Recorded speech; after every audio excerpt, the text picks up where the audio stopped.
Good morning student. मैं फिर से तुम कब जाओगे अतिथि का शेष भाग पढ़ा रही हूँ। आप लोग को पीडीएफ भेज दी थी, बोली थी कहानी पढ़ने के लिए। कहानी पढ़ चुके होगे।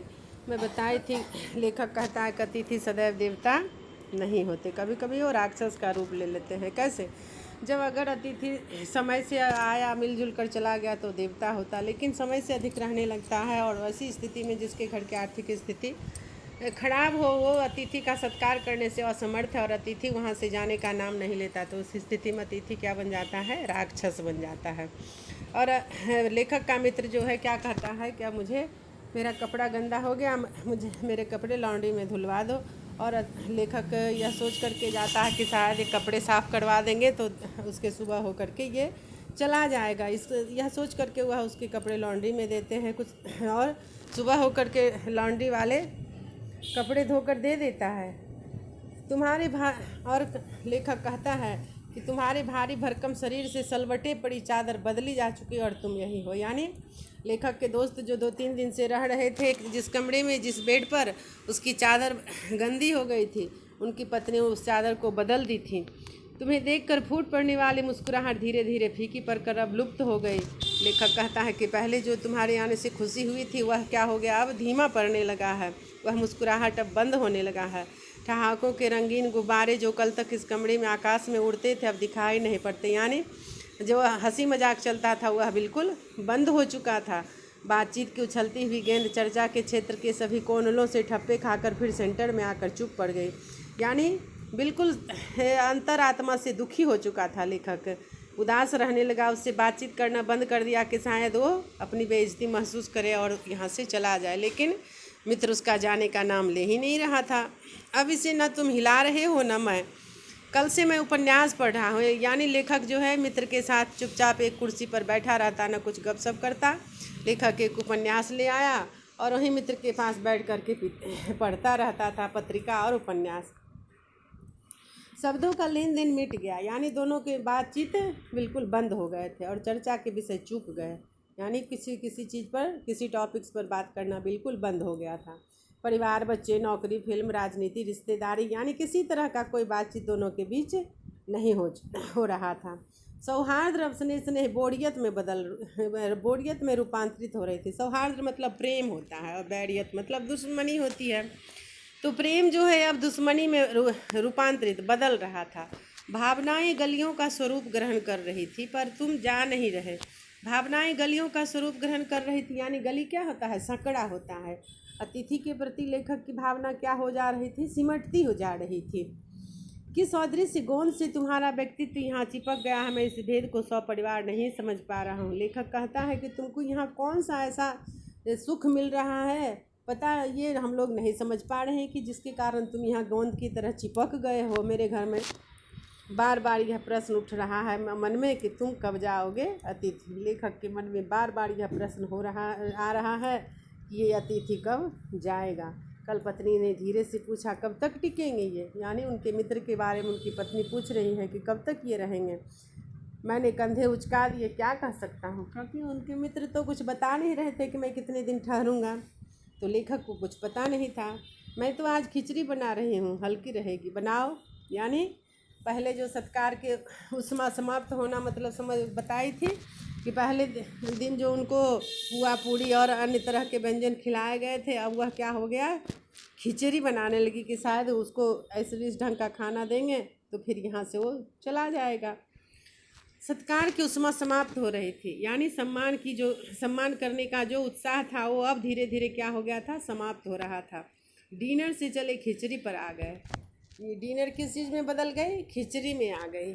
और अब भी अगर तुम नहीं जाओगे, अपने बिस्तर को गोलाकार रूप नहीं प्रदान करते हो, तो हमें उपवास तक जाना होगा। और तब लेखक अपने मन ही मन कहता है, अगर तुम ये खिचड़ी का भोजन भी खा करके यहीं पड़े रहोगे, बिस्तर को गोलाकार रूप नहीं प्रदान करते हो, यानी बिस्तर समेटने के लिए नहीं देते हो, तो हो सकता है कि हमें उपवास तक जाना होगा, यानी मुझे भूखे भी रहना पड़ सकता है। क्योंकि लेखक की आर्थिक स्थिति कमज़ोर थी।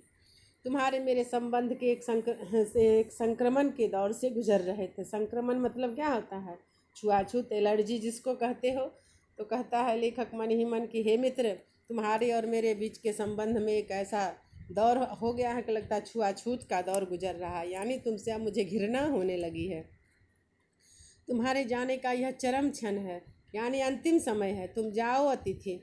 तुम्हें यहाँ अच्छा लग रहा है ना, मैं जानता हूँ। दूसरों की यहाँ अच्छा लगता है। सभी आदमी को दूसरे के घर में आराम से खाना पीना मिलता है, कोई टेंशन नहीं रहता है कि क्या घटा है क्या भरा है, ना बच्चे का ना बीवी का ना राशन पानी का। सबको किसी दूसरे के घर आराम से अगर खाना मिलता रहे तो बैठ करके खाना अच्छा लगता है, लेकिन किसी के दूसरे के घर जीवन बसर नहीं हो सकता है। दूसरों के यहाँ रहते पर ऐसा नहीं हो सकता है। अपने घर की महत्ता के गीत इसी कारण गाए गए हैं। होम को इसी कारण स्वीट होम कहा गया है। यहाँ आप लोग सुने भी होंगे कि अपना घर क्या होता है, स्वर्ग से भी सुंदर होता है। तो होम को इसी कारण स्वीट होम कहा गया है, यानी अपने घर को क्या कहा जाता है, स्वीट होम कहा जाता है। लोग दूसरे के होम की स्वीटनेस को काटने ना दौड़े, यानी किसी के घर की मिठास को ख़त्म ना करें। तुम्हें यहाँ अच्छा लग रहा है, पर सोचो प्रिय कि शराफत भी कोई चीज़ होती है और गेट आउट भी एक वाक्य है जो बोला जा सकता है। यानी लेखक अपने मन में मित्र के प्रति कहता है कि देखो, शराफत से मैं तुमको यहाँ बैठा करके खिला रहा हूँ, लेकिन गेट आउट भी एक शब्द होता है जो मैं तुमको बोल सकता हूँ अगर तुम अब नहीं जाओगे तो। अपने खर्राटों से एक और रात गुंजायमान करने के बाद, यानी एक रात कट चुकी, अगर कल जो किरण तुम्हारे बिस्तर पर आएगी वह तुम्हारे यहाँ आगमन के बाद 5वें सूरज की परिचित किरण होगी। यानी 4 दिन बीत गया था और अगर कल सुबह ये नहीं जाओगे तुम तो 5वां दिन हो जाएगा। 5वें सूरज की परिचित किरण, यानी सुबह सूरज निकलेगा तो 5वां दिन हो जाएगा। आशा है वह तुम्हें चूमेगी और तुम घर लौटने का सम्मानपूर्ण निर्णय ले लोगे। लेखक सोचता है मन ही मन कि कल सुबह जब सूरज निकलेगी, सुबह होगा सवेरा, तो तुम इज्जत से अब मेरे घर से जाने का निर्णय ले लोगे। मेरी सहनशीलता की वह अंतिम सुबह होगी, यानी जब तुम कल जाने के लिए निर्णय लोगे तो मेरी सहनशीलता की अंतिम सुबह होगी, अन्यथा अब मैं तुम्हें गेट आउट भी कह सकता हूँ। इसके बाद मैं स्टैंड नहीं कर सकूँगा और लड़खड़ा जाऊँगा, यानी मैं तुम्हारे साथ तुम्हारा आवभगत करने में असमर्थ हो जाऊँगा। मेरे अतिथि, मैं जानता हूँ कि अतिथि देवता होता है, पर आखिर मैं भी मनुष्य हूँ। मैं कोई तुम्हारी तरह देवता नहीं। एक देवता और एक मनुष्य अधिक देर तक साथ नहीं रहते हैं। अगर कोई भक्त भगवान की पूजा करता है तो भक्त प्रसन्न होकर के प्रकट होते हैं। और क्या देखते हो तुम लोग टीवी में सीरियल, सिनेमा, भगवान अगर प्रसन्न होते हैं तो क्या कहते हैं कि हे भक्त, मैं तुम्हारी भक्ति से खुश हूँ, मांगो क्या वरदान मांगते हो। भगवान कुछ क्षण के लिए दर्शन देते हैं और वह वरदान देकर पुनः वापस चले जाते हैं। तो यही कहता है कि मनुष्य और देवता अधिक देर तक एक साथ नहीं रहते हैं। देवता दर्शन देकर लौट जाते हैं और तुमको हम देवता मान रहे हैं। अपने मित्र को वह कहता है मन ही मन, हे अतिथि, तुमको मैं देवता मान रहा हूँ, तुम लौट जाओ। इसी में तुम्हारा देवत्व सुरक्षित है। देवता का देवत्व यानी तुम्हारा जो अस्तित्व है उसी में सुरक्षित है। यह मनुष्य अपनी बाली पर उतरे उसके पूर्व तुम लौट जाओ, यानी यह मनुष्य अपने हरकत पर उतरे कि उसके पहले ही तुम अपने घर चले जाओ। उफ, तुम कब जाओगे अतिथि। और एक गहरी सांस लेखक भरता है और मन ही मन कहता है कि तुम कब जाओगे अतिथि। यानी लेखक जो है अपने मित्र से ऊब चुका था। उनकी आर्थिक स्थिति लड़खड़ा रही थी, उनकी पत्नी भी उनसे नाराज़ हो रही थी। लेखक उनसे बहुत अलग व्यवहार भी करने लगा, शायद मेरे व्यवहार से रुष्ट होकर के वो चला जाए। उस खाना में बहुत सारा बदलाव कर दिए कि इससे भी वो चला जाए, लेकिन अतिथि लेखक के घर से जाने का नाम नहीं लेता है। और इसी से ऊब करके लेखक एक लंबी सांस लेता है और कहता है, उफ, तुम कब जाओगे अतिथि। तो धन्यवाद बच्चे, ये लेसन समाप्त हो गया, ये पाठ आपका समाप्त हो गया। इसमें जो है मौखिक और लिखित क्वेश्चन आप लोग बनाओगे। क्वेश्चन इसमें इजी है, सब बन जाएगा, और बने तो फेयर बना लेना। Thank you.